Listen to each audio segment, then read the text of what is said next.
तर पहा मुलांनो, इथे आपल्याला काय एक्झाम्पल सांगितलेलं आहे की त्रिकोण XYZ हा आपल्याला काढायला सांगितलेला आहे। त्यानंतर आपल्याला जी XY ची लांबी आहे ती 7.3 सेंटीमीटर एवढी काढून घ्यायची आहे आणि आपल्याला जो मापकोन X आहे तो 34 अंशाचा काढायचा आहे आणि मापकोन Y जो आहे तो 95 अंशाचा काढायचा आहे। मग त्यासाठी आपण काय करणार आहोत बघा, सर्वात प्रथम आपण एक कच्ची आकृती काढून घेऊया आणि त्या सहाय्याने आपण काय करणार आहोत तर फेर आकृती काढणार आहोत। म्हणजेच इथे आपल्याला कंपास आणि मोजपट्टी कोन मापक ह्याच्या सहाय्याने आपल्याला ही जी आकृती आहे ती अगदी योग्य काढता येणार आहे। म्हणून बघा मुलांना, साहित्य आपल्याला रेडी ठेवायचं आहे आणि सर्वात आधी आपल्याला काय करायचं आहे तर X आणि Y ही जी रेषा आहे ती 60.3 सेंटीमीटरची आपल्याला इथे काढून घ्यायची आहे। त्यानंतर आपल्याला काय करायचं आहे तर आपलं जे मापकोन आहे ते आपल्याला Y बिंदूवरती ठेवून घ्यायचं आहे आणि मग आपल्याला नंबर काउंट करायचे आहेत। मग 10, 20, 30, 40, 50, 60, 70, 80, 90 आणि 90च्या नंतर काय होणार आहे तर 95। मग तिथे आपल्याला काय करायचं आहे, एक टोक इथे आपण देणार आहोत आणि त्यानंतर तो आपण इथे जोडून घेतलेला आहे मोजपट्टीच्या सहाय्याने। मग आपल्याला कोन मापक जे आहे ते कशावर ठेवायचं आहे तर X या बिंदूवरती ठेवायचं आहे आणि आपल्याला किती अंशाचा कोन काढायचा आहे X तर 34 अंशाचा हा कोन काढायचा आहे। म्हणून आपण इथे काय करायचं आहे, X अंशावरती आपण कोन मापक ठेवलेला आहे आणि पुन्हा नंबर आपल्याला मोजायचे आहे। तर 35च्या आधी म्हणजेच 30च्या नंतर आपल्याला किती लाईन्स ज्या आहेत त्या काउंट करायच्या आहेत तर 4 ज्या लाईन आहेत त्या आपल्याला काउंट करायच्या आहेत। म्हणजेच आपल्याला किती मिळणार आहे तर 34 अंशाचा कोन आपल्याला इथे मिळणार आहे। बघा, इथे आपल्याला मिळतोय 34 अंशाचा कोन आणि मग जो आहे तो आपल्याला जोडून घ्यायचा आहे कशाशी तर Z सोबत। मग आपला त्रिकोण जो आहे तो त्रिकोण आपला इथे तयार झालेला आहे।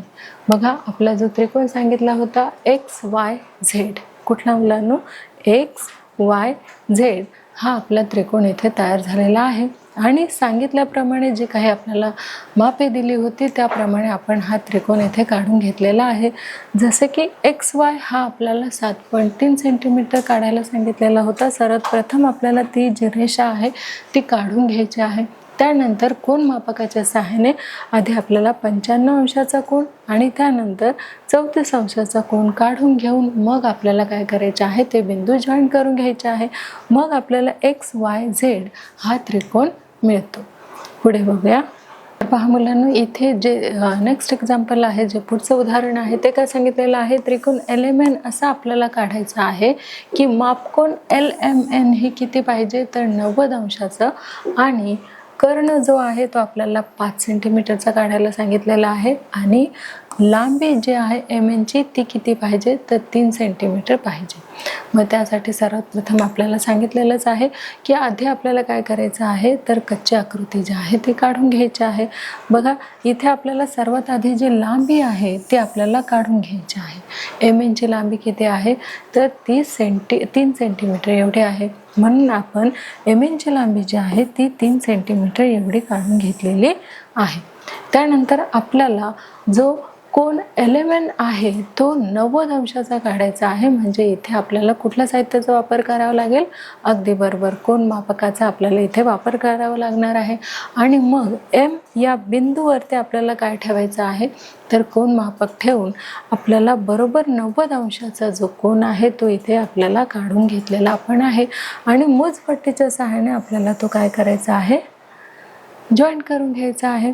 आणि त्यानंतर जो LN आहे ती जी रेषा आहे, जे कर्ण आहे तो कर्ण किती सेंटीमीटरचा पाहिजे तर तो 5 सेंटीमीटरचा पाहिजे।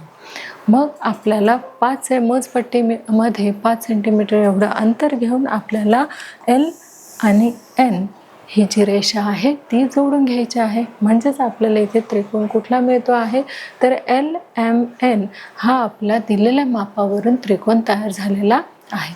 पुढचं एक्झाम्पल बघूया। तर पहा, आपलं जे पुढचं एक्झाम्पल आहे ते काय सांगितलेलं आहे, त्रिकोण MAN हे आपल्याला दिलेल्या मापावरून कसं काढायचं आहे, तर मापकोन MAN हा किती अंशाचा कोन पाहिजे, तर 90 अंशाचा एवढा कोन पाहिजे. त्यानंतर त्याची जी लांबी आहे AN ची ही किती पाहिजे, तर ती 8 सेंटीमीटर एवढी पाहिजे. त्यानंतर लांबी MN ची ही किती पाहिजे, तर ती 10 सेंटीमीटर पाहिजे.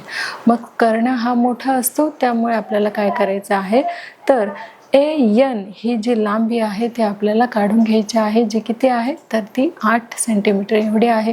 म्हणून आपल्याला मोजपट्टीच्या सहाय्याने काय करायचं आहे, तर AN ही जी लांबी आहे ती बरोबर मोजपट्टीमध्ये अंतर घेऊन तेवढंच 8 सेंटीमीटर एवढं आपल्याला काय करायचं आहे, A आणि N ही 8 सेंटीमीटर रेषा आपल्याला काढून घ्यायची आहे. त्यानंतर आपल्याला काय करायचं आहे, तर A या बिंदूवरती आपल्याला कोन मापक ठेवून किती अंशाचा कोन सांगितलेला आहे, तर 90 अंशाचा आपल्याला MAN हा कोन सांगितलेला आहे. म्हणून कोन मापक आपण कशावर ठेवलेला आहे, तर A वरती आपण कोन मापक ठेवलेला आहे. आणि त्यानंतर आपल्याला माहिती आहे की 90 अंशाचा कोन जो आहे तो कसा असतो, तर काटकोन असतो. म्हणून आपल्याला हा जो बिंदू आहे तो काय करायचा आहे, तर जोडून घ्यायचा आहे. त्यानंतर आपल्याला सांगितलेलं आहे की MN ची जी लांबी आहे ती किती असायला पाहिजे, तर 10 सेंटीमीटर एवढी असायला पाहिजे. म्हणून आपण इथे कंपासमध्ये मोजपट्टीच्या सहाय्याने 10 सेंटीमीटर एवढं काय घेतलेलं आहे, अंतर घेतलेलं आहे. आणि त्यानंतर जो कंस आहे तो आपण इथे काढून घेतलेला आहे, डॉट काढलेला आहे. आणि मग MN ही जी रेषा आहे ती आपण जोडून घेतलेली आहे. आणि अशा प्रकारे आपल्याला MAN हा काय मिळालेला आहे, त्रिकोण मिळालेला आहे. बघा, AMN हा आपल्याला 90 अंशाचा कोन जो आहे तो आपण इथे काढून घेतलेला आहे. नेक्स्ट एक्झाम्पल बघूया. तर पहा मुलांना, जे पुढचं उदाहरण आहे आपलं ते काय आहे, तर त्रिकोण PQR मध्ये लांबी PQ ची किती पाहिजे आपल्याला, तर 4.5 सेंटीमीटर एवढी PQ ची लांबी जी आहे ती आपल्याला काढायची आहे. त्यानंतर लांबी PR ची किती आपल्याला काढायची आहे, तर 11.7 सेंटीमीटर एवढी काढायची आहे. त्यानंतर मापकोन PQR हा किती असायला हवा, तर 90 अंशाचा हा असायला हवा. त्यानंतर बघा याचे उकल आपण कसे केलेले आहे, तर सर्वप्रथम आपण PQ हे जे माप आहे मोजपट्टीच्या सहाय्याने आपण 4.5 सेंटीमीटर PQ ही रेषा आधी आपण काय केलेली आहे, तर काढून घेतलेली आहे. त्यानंतर आपल्याला सांगितलेलं आहे की मापकोन PQR हा किती अंशाचा पाहिजे, तर 90 अंशाचा पाहिजे. म्हणून Q वरती आपण काय ठेवलेलं आहे, मापकोन ठेवलेला आहे. आणि आपल्याला इथे काय करायचं आहे, तर 90 अंशाचा कोन काढायचा आहे. म्हणून इथे आपण काय दिलेला आहे, तर बिंदू दिलेला आहे. त्यानंतर तो जो आहे हा काटकोन 90 अंशाचा आपण तो जोडून घेतलेला आहे. आणि मग आपल्याला सांगितलेलं आहे की PR हा जो आहे तो आपल्याला 11.7 सेंटीमीटरचा काढायला सांगितलेला आहे. मग कंपासमध्ये आपण मोजपट्टीच्या सहाय्याने काय केलेलं आहे, तर 11.7 सेंटीमीटर एवढं काय घेतलेलं आहे, अंतर घेतलेलं आहे. आणि मग P वरती आपण एक टोक ठेवून आपण काय केलेलं आहे, तर R वरती कंस काढून घेतलेला आहे. आणि त्यानंतर PR ही जी रेषा आहे ती मोजपट्टीच्या सहाय्याने आपण काढून घेतलेली आहे. आणि अशा प्रकारे आपल्याला 11.7 सेंटीमीटर PR ही जी रेषा आहे ती काढता आलेली आहे. आणि इथे आपला जो त्रिकोण आहे कुठला, तर त्रिकोण PQR हा आपल्याला इथे काढून घेतलेला आहे. नेक्स्ट एक्झाम्पल बघूया. तर मुलांना आपल्याला इथे काय बघायचं आहे, तर रेषाखंडाची एकरूपता म्हणजेच काय हे आपल्याला इथे शिकून घ्यायचं आहे की रेषाखंडाची एकरूपता म्हणजेच नेमकं काय असतं, तर दोन रेषाखंडाची लांबी समान असेल तर ते रेषाखंड एकमेकांना कसे असतात, तर तंतोतंत जुळतात. जसं आपल्याला इथे दाखवलेलं आहे की रेषा AB आणि रेषा PQ याचं जर समान अंतर असेल, जर समान माप असेल तर त्याची एकरूपता आपण कशाने दर्शवणार आहोत, तर AB एकरूप PQ म्हणजेच एकरूपतेचं जे साइन आहे म्हणजे सारखेपणाचं जे साइन आहे ते कसं आहे मुलांना, तर अशा प्रकारे ते आहे. म्हणजे जर सारख्या रेषा असेल तर आपल्याला असं साइन द्यायचं आहे. आणि याचं वाचन जे आहे ते कसं होणार आहे, तर रेखा AB एकरूप रेखा PQ असे आपल्याला लिहिता येणार आहे.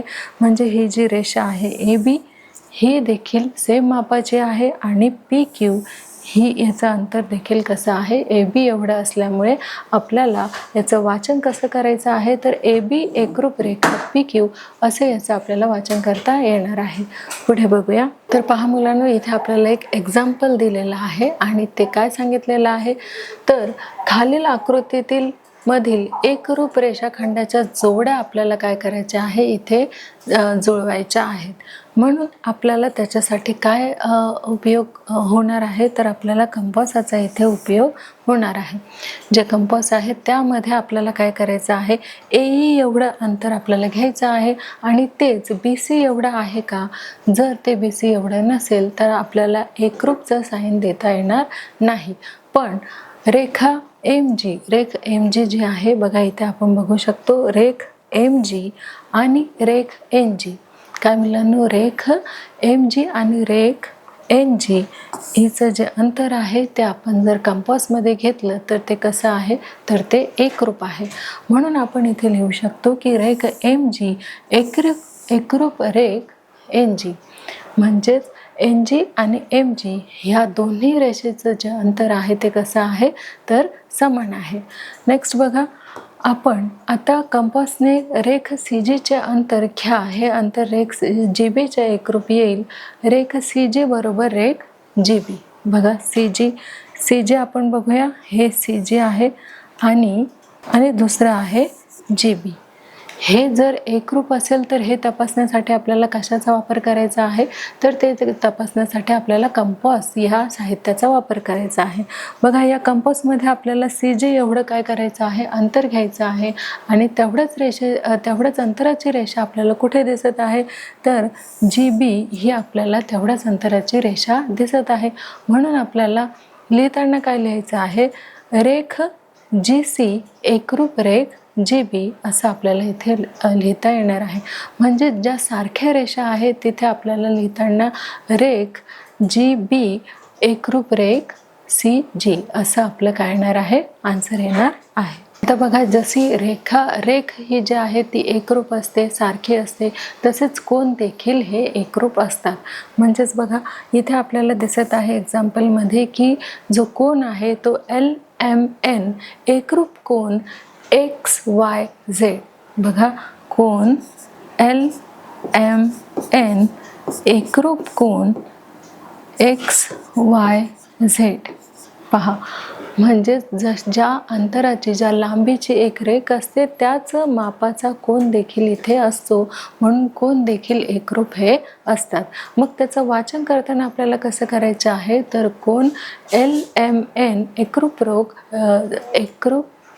LMN एकरूप कोन XYZ असं ह्या कोनांचं आपलं काय होईल, वाचन करण्यात येईल किंवा अशा प्रकारे आपल्याला हा कोन लिहिता येणार आहे. पुढचं बघूया. या कोनांची जी मापं आहेत ती जर समान असेल तर ते जे कोन आहेत ते कसे असतात, तर एकरूपचे असतात. जसं आपल्याला इथे जसं बघा, कोन ABC हा जो आहे तो जर 90 अंशाचा असेल आणि कोन XY आणि Z हा जर 90 अंशाचा असेल तर हे दोन्ही कोन जे आहेत ते कसे आहेत, तर ते एकरूप आहेत. का एकरूप आहेत, कारण त्याचं माप जे आहे ते कसं आहे, तर ते 90 अंशाचं आहे, सारखं आहे, एकरूप आहे. म्हणून त्यांना आपण कसं लिहू शकणार आहोत, तर कोन ABC एकरूप कोन XYZ असं आपल्याला ह्या कोनांची नावे लिहिता येणार आहे. पुढचं एक्झाम्पल घेऊया. तर पहा मुलांनो, सांगितलेलं आहे ज्या कोनांचे मापे समान असतात ते कोन कसे असतात, तर ते कोन एकरूप असतात. पण कुठले कोन, ज्या कोनांचे मापे कसे असतात, समान असतात. जसे आपल्याला एक्झाम्पलमध्ये दिसत आहे की ह्या दोन्ही कोनांची जी मापे आहेत ती कशी आहेत, समान आहेत. म्हणजे 40 अंश 40 अंश. जसं मापकोन LMN हा 40 अंशाचा आहे, तसाच हा जो कोन आहे XYZ हा देखील काय आहे, तर तो देखील 40 अंशाचा आहे. म्हणून आपल्याला हा कसा लिहिता येईल, जर कोन LMN एकरूप कोन XYZ तर आपल्याला कोन XYZ एकरूप कोन LMN असं देखील लिहिता येतं. तर पहा मुलांनो, एक इथे छान असा काय आहे, तर एक प्रयोग आपल्याला करायचा आहे.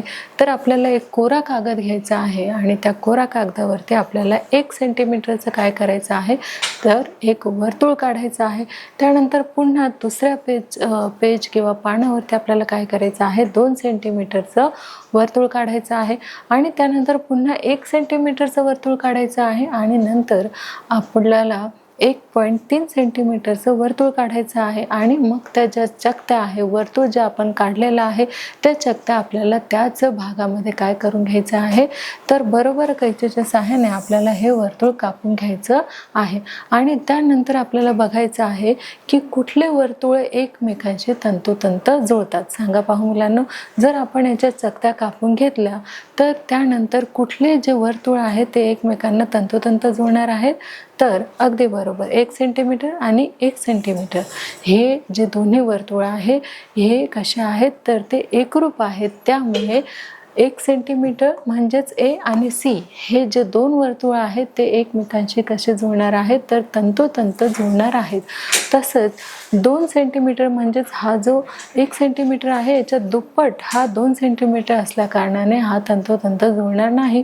तसंच किंचित वाढ कशामध्ये आहे, डी मध्ये आहे, म्हणजे तो किती सेंटीमीटरचा आहे, तर 1.3 सेंटीमीटरचा असल्या कारणाने तो देखील 1 सेंटीमीटर किंवा 2 सेंटीमीटरवरती तंतोतंत जुळणार नाही. तर कुठले 2 वर्तुळ आहेत जे जुळणार आहेत, तर हे ए आणि सी हे जे 2 वर्तुळ आहेत जे एकरूप आहेत, 1 सेंटीमीटर आहेत, म्हणून ते कसे आहेत, तर एकमेकांना तंतोतंत जुळणारे आहेत. तर पहा मुलांनो, आपण सारांशमध्ये काय घेणार आहोत, तर प्रस्तुत पाठामध्ये आपण काय शिकलेलो आहोत, तर त्रिकोणाच्या कोनांच्या दुभाजकांचा, आता कोण कसे दुभाजक करायचे हे आपण शिकलेलोच आहोत. कोण दुभाजक म्हणजेच काय मुलांनो, तर कोणाचे अगदी 2 भाग करणे म्हणजेच त्याला दुभागणे हे आपण शिकलेलो आहोत. त्यानंतर बाजूंच्या लंब दुभाजकाचा गुणधर्म आपण शिकलेला आहोत. एक रेषा आपण काढलेली आहे आणि त्या लंब दुभाजक आपण त्याच्यावरती काढलेला आहे. त्यानंतर त्रिकोण रचना व त्रिकोण काढणे हे सर्व आपण अभ्यासलेलं आहे. तसेच रेषाखंड व कोन वर्तुळाची एकरूपता सुद्धा आपण या पाठामध्ये शिकलेलो आहोत. बघा, इथे आपण कोन दुभाजक, लंब दुभाजक, तसेच आपण इथे वर्तुळाची एकरूपता तसेच रेषेची एकरूपता हे आपण या पाठामध्ये शिकलेलो आहोत.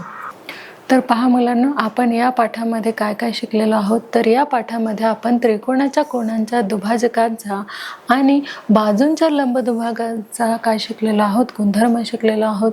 तसेच त्रिकोण रचना व त्रिकोण काढणं हे देखील आपण या पाठामध्ये अभ्यासलेलं आहे. तसेच बघा, आपण रेषाखंड, कोन, वर्तुळाची एकरूपता सुद्धा आपण या पाठामध्ये शिकलेलो आहोत. तसंच पहा मुलांनो, भौमितिक रचना ह्याचा अभ्यास आपण या पाठामध्ये केलेला आहे. तर आपण हा पाठ अधिकाधिक समजावा यासाठी आपण त्याचा सराव घेणार आहोत, खेळ घेणार आहोत, तसेच त्यावर आपण परीक्षा देखील घेणार आहोत आणि त्याचे काही प्रश्न उत्तरे घेऊन देखील आपण भौमितिक रचना हा जो पाठ आहे तो अधिकाधिक समजून घेण्याचा आपण प्रयत्न करणार आहोत.